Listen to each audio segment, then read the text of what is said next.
Bienvenue sur la chaîne Page Sonore où les grandes œuvres littéraires prennent vie. Aujourd'hui, nous plongeons dans un texte poignant, un cri contre la peine de mort qui résonne encore 2 siècles après, le dernier jour d'un condamné de Victor Hugo. Publié en 1829, ce court roman, écrit comme un journal intime, nous place dans l'esprit d'un homme attendant son exécution.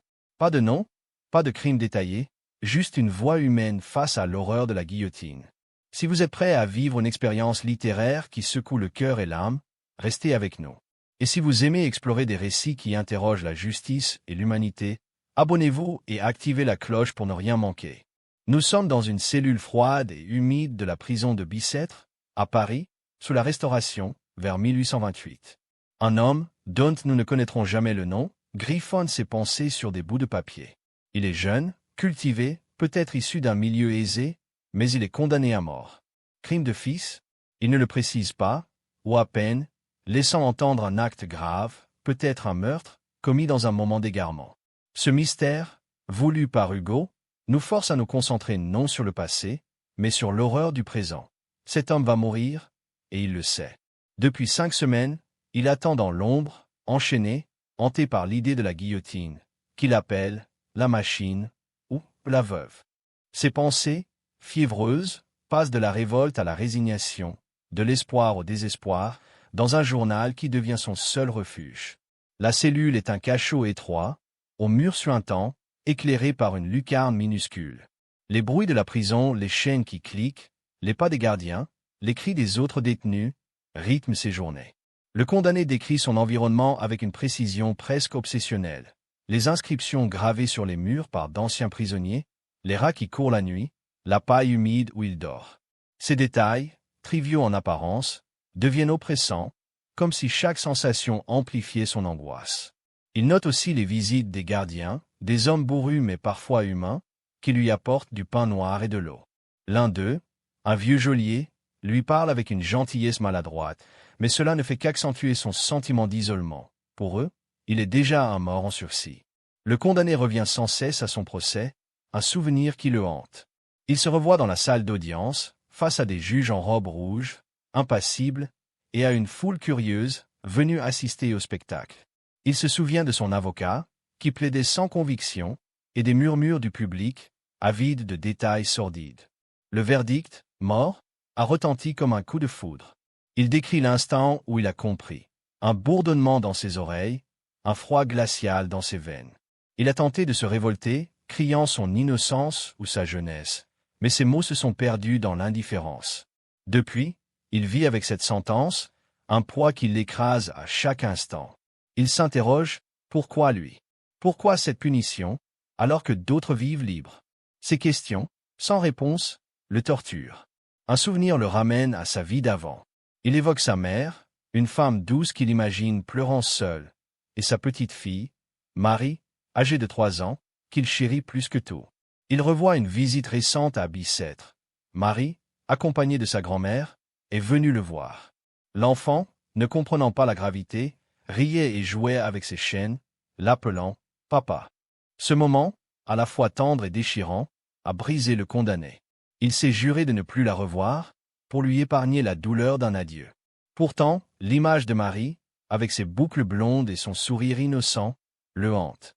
Il se demande ce qu'elle deviendra, orpheline d'un père guillotiné, marqué par la honte. Cette pensée le pousse à écrire, comme pour laisser une trace, un témoignage qu'elle pourrait lire un jour. Le condamné oscille entre espoir et désespoir. Parfois, il s'accroche à l'idée d'une grâce royale. Louis XVIII est mort, et Charles X, le nouveau roi, pourrait, dans un geste de clémence, commuer sa peine en travaux forcés. Il imagine une vie au bagne, dure mais vivante, où il pourrait encore respirer, voir le ciel. Ses rêves le soutiennent brièvement, mais il s'effondre face à la réalité. Les grâces sont rares, et son crime, bien qu'imprécis, semble trop grave. Il entend parler d'autres condamnés, comme un parricide exécuté récemment, et chaque récit renforce son angoisse.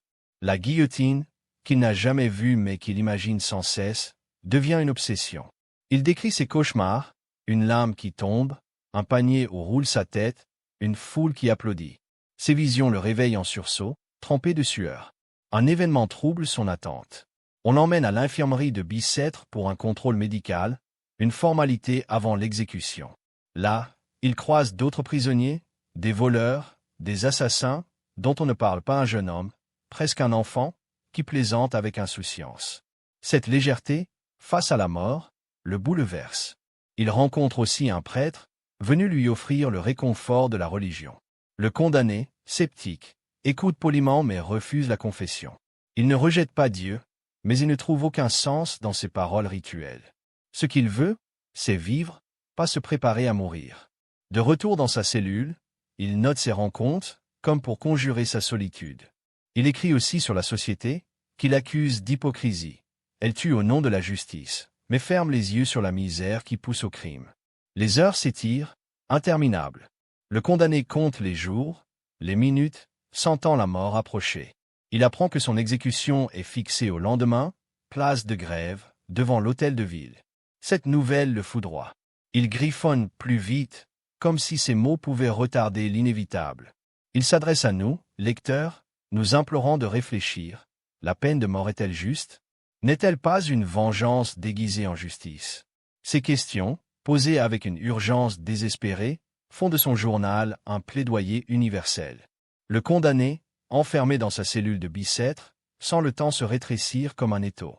L'annonce de son exécution, fixée au lendemain sur la place de Grève, l'a plongé dans une angoisse presque palpable. Il continue d'écrire, frénétiquement, comme si chaque mot pouvait repousser l'échéance. Son journal, griffonné sur des feuilles froissées, devient un cri, un témoignage, une tentative désespérée de donner un sens à ces dernières heures. La cellule, avec ses murs humides et son odeur de moisi, semble se refermer sur lui. Les bruits de la prison, les chaînes qui raclent, les verrous qui claquent, les voix rauques des gardiens amplifient son sentiment d'enfermement. Il note chaque détail, comme pour s'ancrer dans le présent. La lumière pâle qui filtre par la lucarne, le froid de la pierre sous ses pieds, le grincement de la porte quand un gardien entre. Ces sensations, qu'il haïssait autrefois, deviennent précieuses, car elles signifient qu'il est encore vivant. Le condamné revient sur les jours qui ont suivi son verdict. Après le procès, il a été transféré à Bicêtre, une prison sinistre réservée aux condamnés à mort et aux bagnards. Il se souvient du trajet en voiture cellulaire, les mains liées, sous les regards curieux des passants. À son arrivée, il a été fouillé, enchaîné et jeté dans ce cachot. Les premiers jours, il était encore sous le choc, incapable d'accepter sa sentence. Il passait des heures à frapper les murs, à crier, à supplier. Puis, peu à peu, une sorte de torpeur l'a envahi, entrecoupée de sursauts de panique. Il décrit ses oscillations avec une précision déchirante. Un moment, il se croit résigné, prêt à affronter la mort avec dignité. L'instant d'après, il s'effondre, terrifié par l'idée de la guillotine. Il imagine sans cesse la lame, son sifflement, le choc brutal, et cette image le rend presque fou. Un souvenir le ramène à sa vie passée, qu'il évoque par bribes. Il parle de son enfance, d'une maison lumineuse où il courait dans un jardin, d'une mère qui chantait en cousant, d'un père absent mais aimé. Ces images, floues mais tendres, contrastent cruellement avec sa réalité. Il se demande comment il a pu en arriver là, lui qui n'était ni un monstre ni un criminel endurci. Il laisse entendre que son crime, un meurtre, peut-être passionnel ou accidentel, fut un acte isolé, un instant de folie. Il ne cherche pas à se justifier, mais à comprendre qu'est-ce qui pousse un homme à basculer. La misère, la colère, l'amour, ces questions, sans réponse, le hantent. Il pense aussi à sa fille, Marie, dont on ne le souvient pas le déchire. Il imagine son avenir, marqué par la honte d'un père exécuté.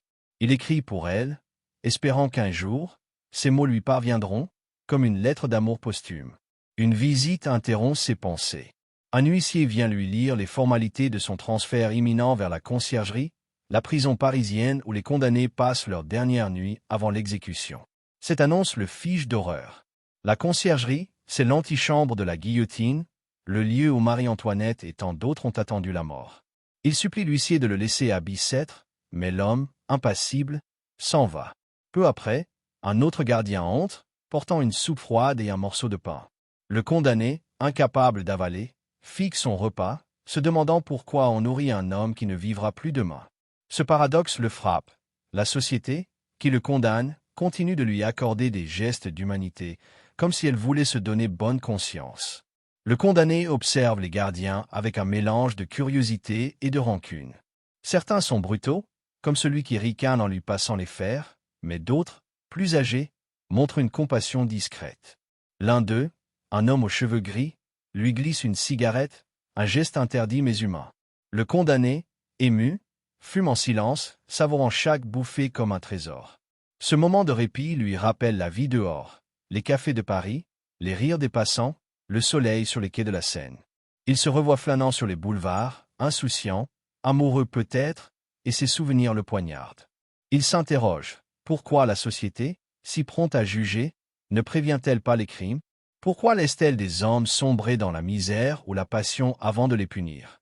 Ces pensées, qu'il note avec rage, font de son journal un réquisitoire contre la peine capitale. Un incident le tire de ses réflexions. Des forçats, destinés au bagne de Toulon, passent dans le couloir de la prison, enchaînés deux par deux. Leur chant, un mélange de défi et de désespoir, résonne dans la cellule. Le condamné, curieux, colle son oreille à la porte. Il entend leur voix, rauque mais vivante, et envie leur sort.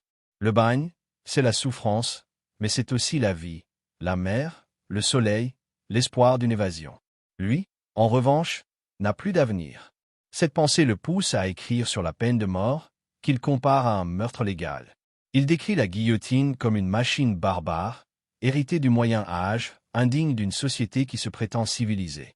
Il imagine les spectateurs, venus en famille pour voir sa tête tomber, et cette idée le révulse.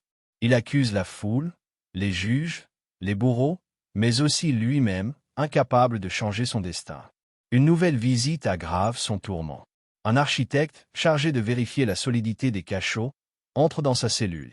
L'homme, indifférent, mesure les murs, tapote les pierres, comme si le condamné n'existait pas. Cette froideur bureaucratique le blesse plus que les insultes. Il se sent réduit à un objet, un numéro sur un registre. Après le départ de l'architecte, il s'effondre, pleurant pour la première fois depuis des jours. Il écrit alors sur la déshumanisation des condamnés. Dès le verdict, ils cessent d'être des hommes aux yeux des autres. Il évoque d'autres exécutions dont il n'a pas entendu parler, comme celle d'un jeune voleur guillotiné pour quelques sous. Ces récits, glanés auprès des gardiens, renforcent sa conviction. La peine de mort n'est pas une justice, mais une vengeance sociale, qui frappe souvent les plus faibles. Le condamné tente de se raccrocher à l'espoir. Il imagine une évasion, un miracle, comme dans les romans qu'il lisait jadis. Il inspecte sa cellule, cherchant une pierre décellée, une grille fragile, mais tout est solide. Il pense à un soulèvement des prisonniers, inspiré par les chants des forçats, mais il sait que c'est impossible. Son dernier recours est la grâce royale. Il écrit une lettre imaginaire à Charles X, implorant sa clémence, mais il déchire la page, conscient que ces mots n'atteindront jamais le roi. Il se souvient d'une exécution récente, où la foule a hué le condamné jusqu'à la fin, et cette image le terrifie. Il veut mourir dignement, mais craint de s'effondrer devant les spectateurs, de devenir un spectacle. Les heures s'écoulent, inexorables. Le condamné sent que le moment du transfert approche. Il griffonne un dernier message, s'adressant à ceux qui liront son journal. Il les conjure de réfléchir. La peine de mort ne résout rien, elle ne fait qu'ajouter du sang au sang. Il signe de ses initiales, refusant de livrer son nom, comme pour protéger sa fille du scandale. Alors que la nuit tombe, il entend des pas dans le couloir. Les gardiens viennent le chercher pour la conciergerie. Son cœur s'emballe, ses mains tremblent, mais il continue d'écrire, jusqu'à la dernière seconde. Le condamné est transféré de Bicêtre à la conciergerie, l'antichambre de la guillotine, dans une voiture cellulaire qui roule à travers Paris. Ce trajet, dans l'aube grise, est un supplice. Les cahots du véhicule, les fers qui mordent ses poignets, les regards des passants aperçus par une fente, tout amplifie son angoisse. Il griffonne ses dernières pensées sur un carnet, serré contre lui, comme si écrire pouvait encore le retenir à la vie. La conciergerie, sombre et massive, l'accueille avec ses couloirs humides et ses gardiens impassibles. Sa nouvelle cellule, plus petite encore que celle de Bicêtre, est un cachot où l'attente devient insupportable. Il sait que dans quelques heures, il sera conduit place de Grève, où la guillotine l'attend. Ces dernières heures, les plus cruelles, sont un tourbillon de peur, de souvenirs et de révolte qu'il consigne avec une urgence désespérée. À la conciergerie, le condamné reçoit la visite d'un prêtre, un homme âgé aux paroles mécaniques qui l'exhorte à confesser ses péchés pour sauver son âme. Le condamné, agacé, écoute à peine. Il ne rejette pas la foi, mais il refuse ce rituel qu'il trouve vide. Il veut parler, crier, vivre, pas se préparer à une mort qu'il juge injuste. Le prêtre, habitué aux résistances des condamnés, insiste, évoquant le paradis, mais ses mots glissent sur lui comme une pluie froide. Le condamné note cette rencontre avec amertume, accusant l'Église de cautionner la peine de mort au lieu de la combattre. Il se souvient d'un sermon entendu jadis, où un curé vantait la justice divine à travers les exécutions. Cette hypocrisie le révulse, et il écrit que la guillotine, loin d'être un châtiment sacré, est une machine barbare, indigne d'un siècle qui se prétend éclairé. Un autre visiteur trouble son isolement, le bourreau, un homme au visage banal, vêtu de noir, venu prendre ses mesures pour l'exécution. Il ajuste les fers, vérifie les chaînes, et coupe les cheveux du condamné pour dégager sa nuque, avec une précision froide. Ce contact, presque intime, horrifie le condamné. Il observe les mains du bourreau, larges et calleuses, et imagine qu'elles actionneront bientôt la lame. Il tente de lui parler, cherchant un signe d'humanité, mais l'homme reste muet, concentré sur sa tâche. Cette scène, qu'il décrit avec une précision glaçante, devient un symbole de la déshumanisation. Le condamné n'est plus un homme, mais une mécanique à préparer pour la mort. Il griffonne sa rage contre ce système qui transforme des hommes en tueurs légaux, payés pour ôter la vie. Le condamné s'accroche à des bribes d'espoir, aussi fragiles soient-elles. Il imagine une grâce de Charles X, un soulèvement populaire qui arrêterait l'exécution, ou même une erreur administrative. Ses pensées, qu'il sait absurdes, le soutiennent un instant, avant de s'effondrer sous le poids de la réalité. Il se souvient d'une histoire entendue à Bicêtre, un condamné gracié au dernier moment, sous les acclamations de la foule. Mais il sait que son cas est différent, son crime trop grave, son nom trop obscur. Il écrit alors sur l'inégalité de la justice. Les riches, avec leurs avocats habiles, échappent souvent à la mort, tandis que les pauvres, comme lui, sont sacrifiés. Cette réflexion, lucide et amère, transforme son journal en un plaidoyer universel contre la peine capitale. Les souvenirs affluent, plus vifs à mesure que la fin approche. Il revoit sa petite Marie, sa fille de 3 ans, jouant dans l'herbe un été. Il imagine ce qu'elle dira en grandissant, apprenant que son père fut guillotiné. Cette pensée le déchire, et il écrit une lettre imaginaire à son enfant, lui jurant qu'il l'aimait plus que tout, qu'il n'était pas un monstre.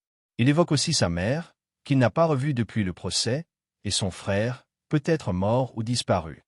Ces liens brisés le plongent dans une nostalgie douloureuse. Il se demande pourquoi personne ne l'a visité à la conciergerie, pourquoi il est si seul.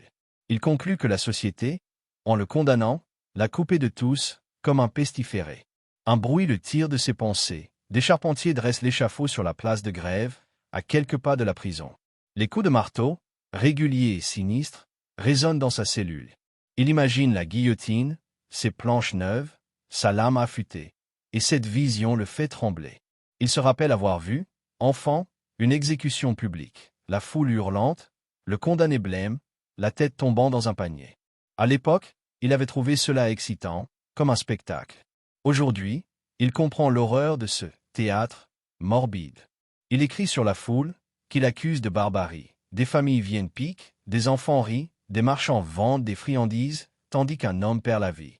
Cette soif de sang, déguisée en justice, le révolte.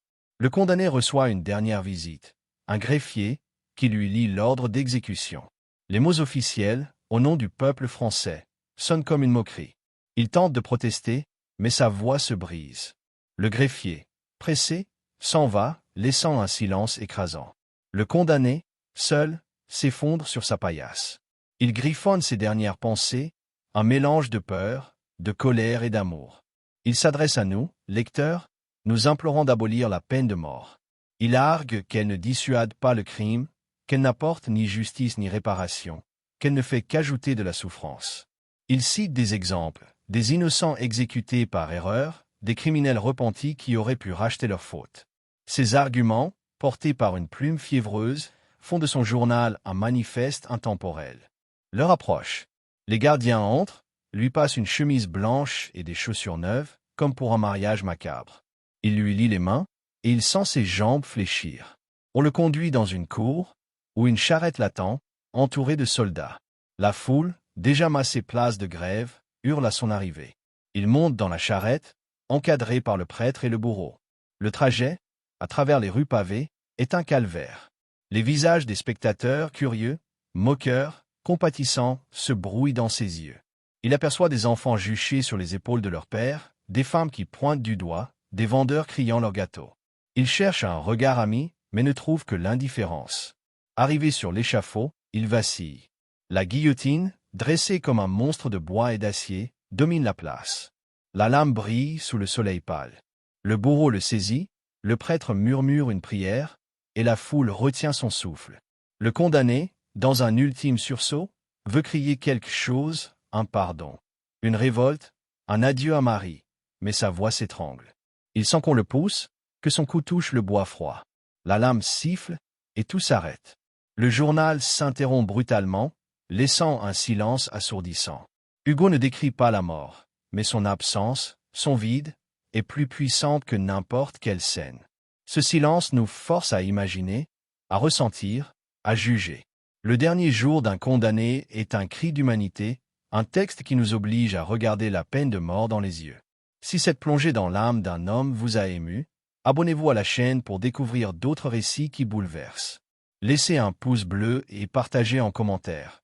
La peine de mort est-elle jamais justifiable? À bientôt pour une nouvelle aventure littéraire.